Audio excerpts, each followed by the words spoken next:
ازيكم؟ تعالوا نعمل مع بعض أكلة حلوة قوي وفي نفس الوقت اقتصادية جدا وسهلة وسريعة. نعمل كبدة الفراخ بدبس الرمان.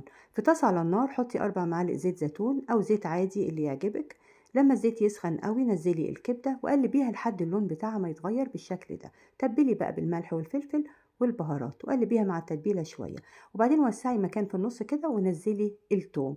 قلبي التوم لوحده شوية وبعدين دقيقتين كده مع الكبدة. بعد كده نزلي البصل وقلبيه برضو دقيقتين، وهدي النار بقى وغطيها وسيبيها لما تنزل ميتها وتدخل في السوا. بعد كده هنضيف فلفلتين رومي متقطعين شرايح ونص كوباية مية ونغطي ونسيبها تكمل سواها. لما تشرب بقى المية نضيف لها دبس الرمان حوالي 4 معالق، ونقلب بقى الكبدة مع دبس الرمان شوية كده وننزلها. قدميها بقى مع الرز أو المكرونة أو اعمليها ساندوتش كده. جميلة قوي ولذيذة وفي نفس الوقت اقتصادية. حطي عليها أي صوص أو طحينة اللي يعجبك، وبألف هنا.